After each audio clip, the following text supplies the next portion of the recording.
सोनू और गीता की शादी को अभी 1 महीना ही हुआ था। सोनू एक कंपनी में नौकरी करता, जबकि गीता पढ़ी लिखी थी। दोनों का रिश्ता धीरे धीरे प्यार और समझदारी की डोर में बंधता जा रहा था। हनीमून से लौटने के बाद भी उनका जीवन किसी खूबसूरत सपने जैसा था, लेकिन जल्द ही गीता को महसूस हुआ कि उसका जीवन सिर्फ रोमांस और खुशियों से भरा नहीं है, बल्कि कुछ चुनौतियां भी उसका इंतजार कर रही हैं। सोनू और गीता का हनीमून रानीखेत की खूबसूरत वादियों में बीत रहा था। पहाड़ों की ऊंचाइयों पर ठंडी हवाएं बह रही थी और दोनों हाथों में हाथ डाले इन नज़ारों का आनंद ले रहे थे। सड़कों के दोनों ओर रंग बिरंगे फूलों की महक थी।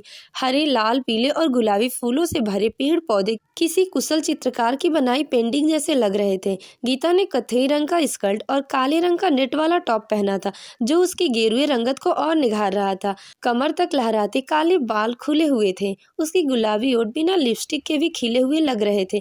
आंखों में हल्की काजल की रेखा, जिसे लगाना उसे बहुत पसंद था। सोनू बीच बीच में तिरछी नजरों से अपनी पत्नी को निहार लेता। इतना सुंदर प्राकृतिक दृश्य और उसमें गीता का सौंदर्य, उसे लग रहा था कि मानो चांदनी खुद आसमान से उतरकर उसके सामने चल रही हो। हनीमून के दौरान दोनों एक दूसरे को समझने का एक और मौका मिला। शादी भले ही अरेंज मैरिज थी, लेकिन सगाई और शादी के बीच 6 महीने में दोनों ने फोन पर बातें करके एक दूसरे को अच्छी तरह जान लिया था। इसीलिए दोनों के बीच कोई झिकझिक नहीं थी। लेकिन इस प्यार और खुशी के सफर में गीता को यह एहसास नहीं था कि जल्द ही उसे ऐसी परिस्थिति का सामना करना पड़ा जिसे उसके आत्मसम्मान की परीक्षा लेगी। हनीमून से लौटने के बाद कुछ दिनों बाद ही गीता की सास संगीता देवी ने उसे एक खबर सुनाई। बहू रोशनी का फोन आया था, वह 3 दिन बाद आ रही है। गीता अपनी ननद रोशनी के आने की खबर सुनकर बहुत खुश हुई। अच्छी बात है मम्मी जी, बहुत मजा आएगा। लेकिन अगले ही पल संगीता की अगली बात सुनकर उसकी खुशी हवा हो गई। देखो, घर में 2 ही कमरे हैं, तुम अपना कमरा खाली कर देना, रोशनी मेरे साथ रहेगी और तुम्हें हॉल में सोना होगा। गीता के पैरों तले जमीन खिसक गई और वह चौंक कर सास की ओर देखने लगी। मम्मी जी, मैं हाल में अकेले, संगीता ने बेरुखी से जवाब दिया। तो क्या हुआ, बस कुछ दिनों की तो बात है।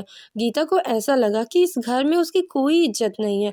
घर की बहू होकर उसे हॉल में सोने के लिए कह दिया गया हो। गीता के लिए यह केवल एक कमरे का सवाल नहीं था, यह उसकी इज्जत और अधिकार का प्रश्न था।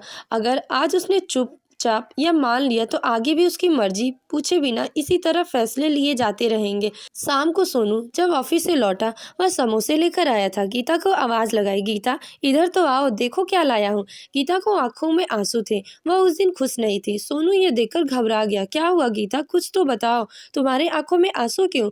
पहले तो गीता ने सोचा कि यह बात सोनू को नहीं बताएगी, क्योंकि घर में कलेश होगा, लेकिन बात ऐसी थी सोनू को पता चल ही जाती। इसीलिए गीता ने धीरे धीरे पूरी बात बताई। सोनू, मुझे हॉल में सोने के लिए कहा जा रहा है, लेकिन ये सही नहीं लग रहा है। मैं नहीं हूँ इस घर में और ऐसे अकेले सोना मुझे अच्छा नहीं लग रहा। सोनू असमंजस में पड़ गया। वह जानता था कि उसकी माँ पुराने ख्यालों की है और उसे बहस करना आसान नहीं होगा। उसकी माँ किसी की बात नहीं मानती थी, सोनू बहुत अच्छी तरीके से जानता था। वह गीता से बोला, गीता मैं माँ से क्या कहूँ, उन्हें बुरा लग सकता है। गीता बोली, और मुझे, मेरा क्या? क्या मैं इस घर की बहू नहीं हूँ? मेरी मर्जी का कोई मतलब नहीं है। सोनू चुप हो गया। उसे भी लगा गीता की बात सही है, लेकिन माँ के सामने बोलने की हिम्मत नहीं जुटा पा रहा था। थोड़ी देर सोचने के बाद सोनू अपने पिता सुरेश के पास गया। वे हमेशा समझदारी से हर समस्या का हल निकालते थे। पापा, मुझे आपसे कुछ बात करनी है। सुरेश ने ध्यान से उसकी बात सुनी और हल्के मुस्कुराए। बेटा, तुझे क्या लगता है, मैं नहीं जानता कि घर में क्या चल रहा है? सोनू ने झिझकते हुए कहा।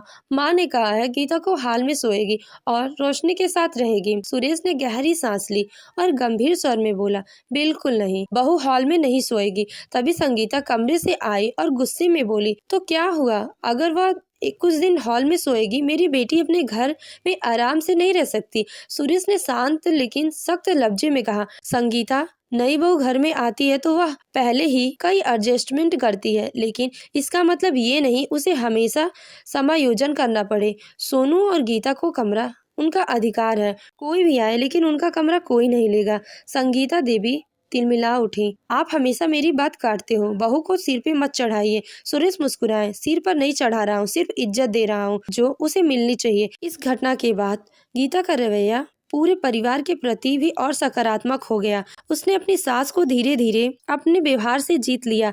रोशनी जब घर आई तो खुद हैरान रह गई।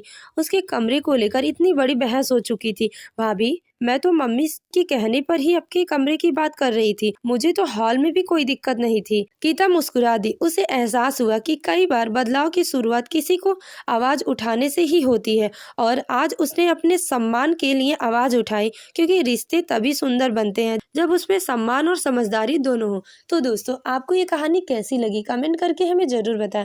कहानी अच्छी लगी हो तो वीडियो को लाइक करें और हमारे चैनल स्टोरी विद आरजे को सब्सक्राइब करना ना भूलें। धन्यवाद।